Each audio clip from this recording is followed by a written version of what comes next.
इसरो के द्वारा फॉर्म की गई लैंडस्लाइड एटलस ऑफ इंडिया के अकॉर्डिंग इंडिया पूरे वर्ल्ड में टॉप 5 कंट्रीज में से एक है जहां पर लैंडस्लाइड का रिस्क बहुत ज्यादा है। अब एक क्वेश्चन, कौन रिस्पॉन्सिबल है इन नेचुरल डिजास्टर्स के लिए? अगर हम रिसेंट में होने वाले कुछ मेजर नेचुरल डिजास्टर्स के पीछे का कॉज देखें तो इसके लिए सबसे ज्यादा रिस्पॉन्सिबल है वेस्टर्न घाट रीजन में। इन नेचुरल डिजास्टर्स के पीछे सेकंड सबसे ज्यादा रिस्पॉन्सिबल है पॉलिटिकल फैक्टर। अब हम बात करेंगे सॉल्यूशन पे। तो हमारा नेक्स्ट पॉइंट है कि किन सॉल्यूशंस को अपनाकर हम इन नेचुरल डिजास्टर से बच सकते हैं। अभी हाल ही में हिमाचल प्रदेश में क्लाउड बर्स्ट और लैंडस्लाइड जैसे डिजास्टर्स देखने को मिले हैं। कुछ ही दिन पहले हिमाचल प्रदेश के कुल्लू रीजन में क्लाउड बर्स्ट के कारण आई फ्लड ने कई लोगों की जान ले ली। कुछ ही दिन पहले केरला स्टेट के वायनाड डिस्ट्रिक्ट में भयंकर लैंडस्लाइड ने पूरे देश को झकझोर कर रख दिया है। ये लैंडस्लाइड डिजास्टर 2018 के बाद केरला स्टेट में दूसरी सबसे भयावह डिजास्टर क्राइसिस है।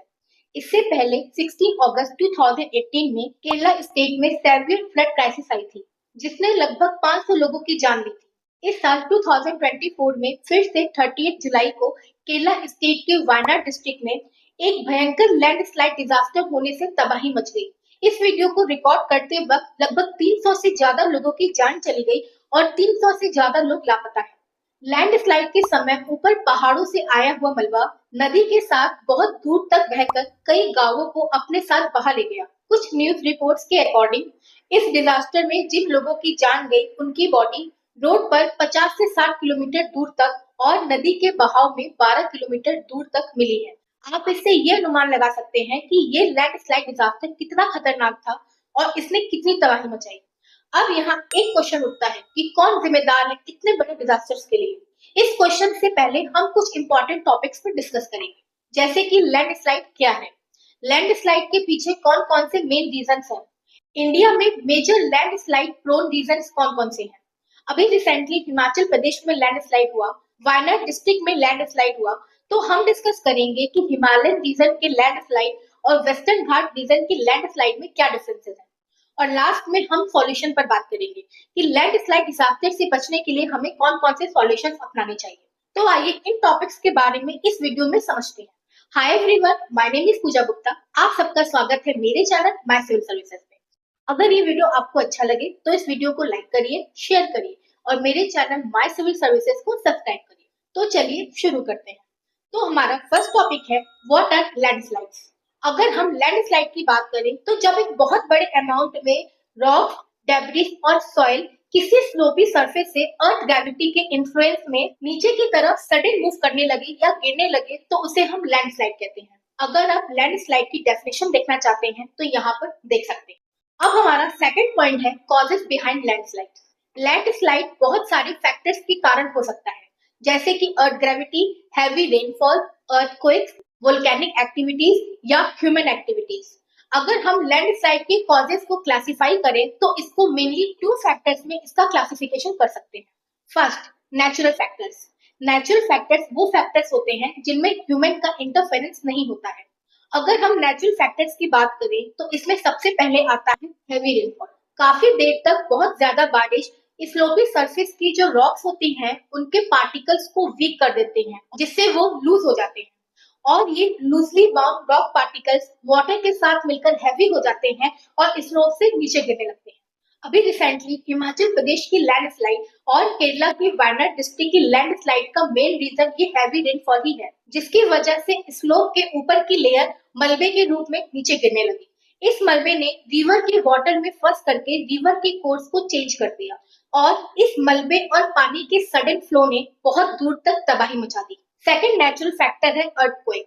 सडन अर्थक्वेक भी एक बहुत बड़ा रीजन है लैंडस्लाइड का। Sudden shaking of earth ground या अर्थक्वेक की वजह से स्लोपी सरफेस पे बहुत बड़े बड़े पत्थर, रॉक्स अनस्टेबल होकर नीचे गिरने लगती है और फिर लैंडस्लाइड कॉज करते हैं। आपने कई बार पिक्चरों में देखा होगा कि माउंटेन एरियाज में जो एक्सप्लोजन होता है और जिसकी वजह से अर्थक्वेक जनरेट होता है, वहां से बड़े बड़े रॉक्स और पत्थर नीचे की तरफ लैंडस्लाइड के फॉर्म में गिरने लगते हैं। थर्ड रीजन है अर्थ की ग्रेविटी। जब स्लोपी सरफेस पे रॉक, सैंड, सॉइल आपस में मिलकर बहुत हैवी होने लगते हैं तो वो अर्थ की ग्रेविटी की वजह से स्लोपी सरफेस से नीचे गिरने लगते हैं और लैंडस्लाइड कॉज करते हैं। फोर्थ फैक्टर है वॉल्केनिक एक्टिविटीज। स्लोपी सरफेस में वॉल्केनिक एक्टिविटीज की वजह से आसपास के जो भी रॉक्स और डेब्रिस होते हैं वो नीचे गिरने लगते हैं और लैंडस्लाइड कॉज करते हैं। नेक्स्ट नेचुरल फैक्टर है erosion.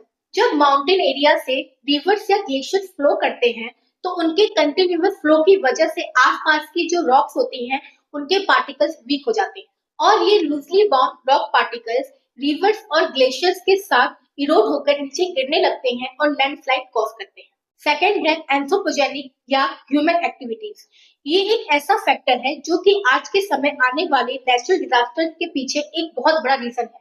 Deforestation, mining, quarrying, ecologically sensitive area पर कंस्ट्रक्शन, स्लोपी सरफेसेस पे कैपेसिटी से ज्यादा इंफ्रास्ट्रक्चर डेवलपमेंट, अनसस्टेनेबल अर्बनाइजेशन की वजह से माउंटेनस एरिया में स्लोपी सरफेस पे प्रेशर और बर्डन बढ़ रहा है, जिससे वहां की रॉक्स और सॉइल वीक होती जा रही हैं और लैंडस्लाइड का खतरा बढ़ता जा रहा है। इन ह्यूमन एक्टिविटीज की वजह से ही ग्लोबल वार्मिंग और क्लाइमेट चेंज का खतरा बढ़ता जा रहा है, जो कि नेचुरल डिजास्टर्स के रिस्क को और बढ़ा रहा है। नेक्स्ट थर्ड पॉइंट है major landslide prone regions in India. ISRO के द्वारा फॉर्म की गई लैंडस्लाइड एटलस ऑफ इंडिया के अकॉर्डिंग इंडिया पूरे वर्ल्ड में टॉप 5 कंट्रीज में से एक है जहां पर लैंडस्लाइड का रिस्क बहुत ज्यादा है। इंडिया के अलावा other 4 countries China, US, Italy और स्विट्जरलैंड है। जियोलॉजिकल सर्वे ऑफ इंडिया के अकॉर्डिंग इंडिया का टोटल 12.6% लैंड एरिया, जो कि 15 स्टेट्स और 4 यूनियन टेरिटरीज में फैला हुआ है, लैंडस्लाइड प्रोन रीजन्स में आता है। इनमें से मेजर लैंडस्लाइड प्रोन रीजन्स हैं। फर्स्ट, नॉर्थ ईस्टर्न रीजन, जो कि इंडिया के टोटल लैंडस्लाइड प्रोन एरिया का 50% एरिया कवर करता है। सेकेंड है हिमालयन रीजन के अलोंग उत्तराखंड, हिमाचल प्रदेश और जम्मू कश्मीर एरिया।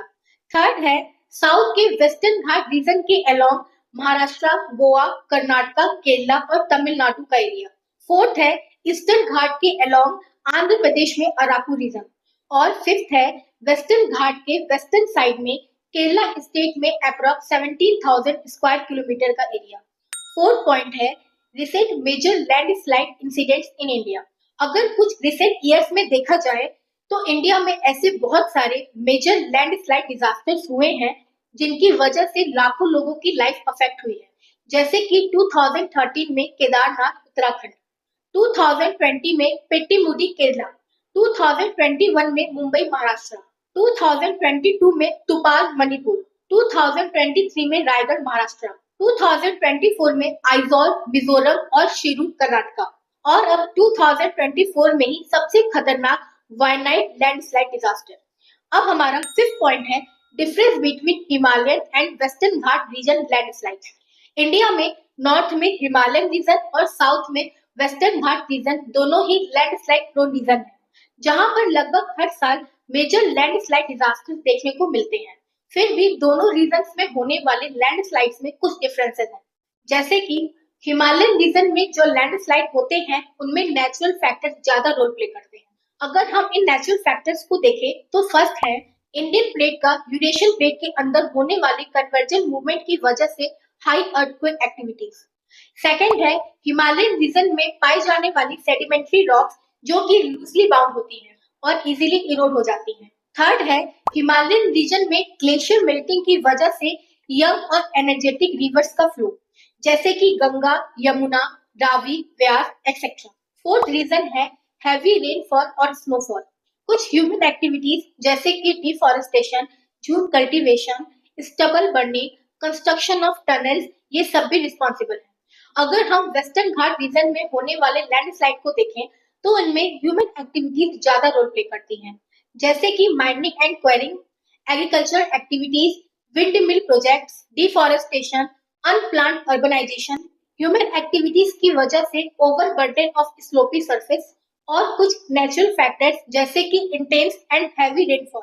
अब एक क्वेश्चन, कौन रिस्पॉन्सिबल है इन नेचुरल डिजास्टर्स के लिए? अगर हम रिसेंट में होने वाले कुछ मेजर नेचुरल डिजास्टर्स के पीछे का कॉज देखें तो इसके लिए सबसे ज्यादा रिस्पॉन्सिबल है extreme climatic condition due to climate change, जो कि कुछ अनसस्टेनेबल ह्यूमन एक्टिविटीज की वजह से कुछ समय से देखने को मिल रहा है। अनसस्टेनेबल ह्यूमन एक्टिविटीज जैसे कि deforestation, high burning of fossil fuels, unplanned urbanization, rapid industrialization, concretization of green areas, overuse of fertilizers, pesticides, insecticides in agriculture की वजह से हमारे एटमॉस्फेयर में ग्रीन हाउस गैसेस का एमिशन बहुत बढ़ रहा है, जो कि अर्थ के टेम्परेचर को बढ़ा रहा है और ग्लोबल वार्मिंग कॉज कर रहा है।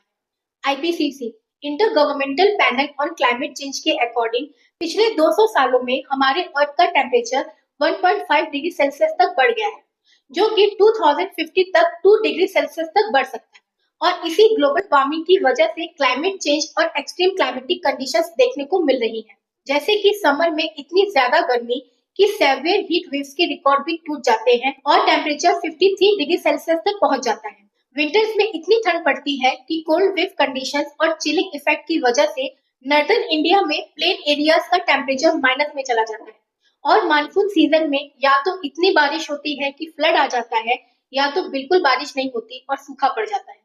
क्लाइमेट चेंज की वजह से जिन जगहों पर बारिश नहीं होती थी, वहां इतनी बारिश हो रही है कि फ्लड आ जा रहा है, जैसे कि recent flood of Jaipur, Hyderabad. और जहां पर बारिश होती थी वहां बिल्कुल बारिश नहीं हो रही और सूखा पड़ जा रहा है, जैसे कि ईस्टर्न इंडिया में कुछ states, eastern UP, Bihar, Jharkhand etcetera. ऐसा माना जा रहा है कि इस वायनाड लैंडस्लाइड डिजास्टर के पीछे ग्लोबल वार्मिंग एक बहुत बड़ा रीजन है। ग्लोबल वार्मिंग की वजह से अरेबियन सी का टेम्परेचर बढ़ रहा है, जिससे ज्यादा से ज्यादा क्लाउड फॉर्मेशन हो रहा है। अगर आप जानना चाहते हैं कि क्लाउड फॉर्मेशन कैसे होता है और ग्लोबल वार्मिंग की वजह से लाइटनिंग इंसिडेंट्स क्यों बढ़ रहे हैं, तो मेरा ये वाला वीडियो जरूर देखिए। इन डीप क्लाउड फॉर्मेशन की वजह से वेस्टर्न घाट रीजन में बहुत ही इंटेंस और हैवी रेनफॉल हो रही है, या यूं कहें कि क्लाउड बर्स्ट कंडीशन देखने को मिल रही है। और इस वजह से सेवियर फ्लड और लैंडस्लाइड जैसे डिजास्टर्स तबाही मचा रहे हैं। वेस्टर्न घाट रीजन में इन नेचुरल डिजास्टर्स के पीछे सेकंड सबसे ज्यादा रिस्पॉन्सिबल है पॉलिटिकल फैक्टर। 2010 में इन्वायरमेंट मिनिस्ट्री ने वेस्टर्न घाट रीजन के डेवलपमेंट मॉडल के लिए एक कमेटी सेटअप की थी, जिसे माधव गाडगिल कमेटी के नाम से जाना जाता है, जिसने 2011 में गवर्नमेंट को अपनी रिपोर्ट सबमिट की थी। इस कमेटी की रिपोर्ट के अकॉर्डिंग वेस्टर्न घाट के इंटायर हिली रीजन को इकोलॉजिकली सेंसिटिव एरिया डिक्लेयर करने की बात की गई थी। और इस इकोलॉजिकली सेंसिटिव एरिया में डेवलपमेंटल एक्टिविटीज जैसे कि mining, establishment of thermal power plants, infrastructure development, इन सबको कंप्लीटली बैन करने को कहा गया था, क्योंकि गाडगिल कमेटी रिपोर्ट ज्यादा एनवायरमेंट फ्रेंडली थी और डेवलपमेंट एक्टिविटीज के अगेंस्ट में थी, इसलिए इस रिपोर्ट को बहुत ज्यादा क्रिटिसाइज किया गया। स्टेट गवर्नमेंट्स का ये कहना था कि अगर वेस्टर्न घाट रीजन के पूरे हिली एरिया को इकोलॉजिकली सेंसिटिव एरिया डिक्लेयर कर दिया गया तो उनका इकोनॉमिक रेवेन्यू कैसे जनरेट होगा। इसके बाद इस गाडगिल कमेटी के अगेंस्ट में 2013 में कस्तूरी रंजन कमेटी सेटअप की गई। इस कमेटी के रिपोर्ट के अकॉर्डिंग सिर्फ 37% हिली एरिया को ही इकोलॉजिकली सेंसिटिव एरिया डिक्लेयर करने की बात की गई, जिसमें कुछ डेवलपमेंट एक्टिविटीज जैसे कि माइनिंग, पावर प्लांट एक्सेट्रा को कंप्लीटली बैन करने को कहा गया। गाडगिल रिपोर्ट इन्वायरमेंटल प्रोटेक्शन की तरफ ज्यादा झुकी हुई थी, जबकि कस्तूरी रंजन रिपोर्ट इन्वायरमेंटल प्रोटेक्शन और डेवलपमेंट एक्टिविटीज के बीच में एक बैलेंस मेंटेन कर रही थी। इससे ये प्रूफ होता है कि वेस्टर्न घाट रीजन बहुत ही ज्यादा इकोलॉजिकली सेंसिटिव एरिया है, but state government economic revenue generate करने के लिए इन्वायरमेंटल क्राइसिस को नजरअंदाज कर रही थी और कंटिन्यूअसली अनसस्टेनेबल एक्टिविटीज को प्रमोट कर रही थी। अब हम बात करेंगे सॉल्यूशन पे। तो हमारा नेक्स्ट पॉइंट है कि किन सॉल्यूशंस को अपनाकर हम इन नेचुरल डिजास्टर से बच सकते हैं। तो इसमें सबसे पहला सॉल्यूशन है to tackle the problem of global warming and climate change. आज के समय में इतने ज्यादा हो रहे नेचुरल डिजास्टर के पीछे सबसे मेन रीजन है ग्लोबल वार्मिंग, और इस प्रॉब्लम को टैकल करने के लिए हर संभव प्रयास करना जरूरी है। गवर्नमेंट को इन प्रॉब्लम पर फोकस करना चाहिए और गवर्नमेंट लॉज और गाइडलाइंस के जरिए इन पर फोकस कर रही है, पर साथ साथ ही हम सबको भी हर लेवल पर सस्टेनेबल एक्टिविटीज को अपनाना चाहिए। हमारी गवर्नमेंट ने लाइफ मिशन के जरिए कुछ सस्टेनेबल एक्टिविटीज को अपनाने के लिए लोगों से अपील की है। इन एक्टिविटीज के लिए आप मेरा ये लाइफ मिशन वाला वीडियो देख सकते हैं। सेकेंड सॉल्यूशन है to protect ecosystem and biodiversity. ये अर्थ सिर्फ हम ह्यूमंस की नहीं है, बल्कि हर उन स्पीशीज की है जिनमें लाइफ पनप रही है। तो हमें नेचर को रिस्पेक्ट देना चाहिए और इकोसिस्टम और बायोडाइवर्सिटी को प्रोटेक्ट करना चाहिए। इसके लिए एफॉरेस्टेशन, डिफॉरेस्टेशन पर फोकस करना चाहिए, क्योंकि ज्यादा से ज्यादा पेड़ पौधे इन्वायरमेंट प्रोटेक्शन में बहुत बड़ा रोल प्ले करते हैं। थर्ड सॉल्यूशन है अर्ली वार्निंग सिस्टम को और स्ट्रॉन्ग करना। जिसकी वजह से आने वाले नेचुरल डिजास्टर्स के बारे में पहले से ही इंफॉर्मेशन मिल जाए और ज्यादा से ज्यादा लोगों की लाइफ और प्रॉपर्टी को बचाया जा सके। नेक्स्ट सॉल्यूशन है डेवलपमेंट ऑफ रिजिलिएंट इंफ्रास्ट्रक्चर। एक ऐसे इंफ्रास्ट्रक्चर को डेवलप करना जो कि नेचुरल डिजास्टर से टैकल कर सके और इजीली डिमोलिश और डिस्ट्रॉय ना हो। नेक्स्ट सॉल्यूशन है माउंटेनस एरियाज में सस्टेनेबल अर्बन प्लानिंग को इम्प्लीमेंट करना।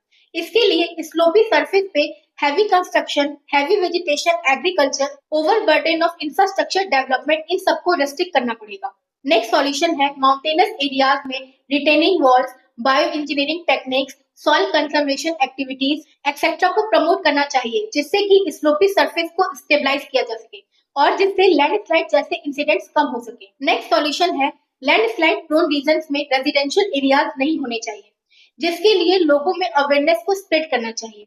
तो इस तरीके से इन सॉल्यूशंस को अपनाकर फ्लड, लैंडस्लाइड जैसे नेचुरल डिजास्टर्स को काफी हद तक मिनिमाइज किया जा सकता है, जिससे पीपल, इकोसिस्टम और एनवायरनमेंट को प्रोटेक्ट किया जा सकता है।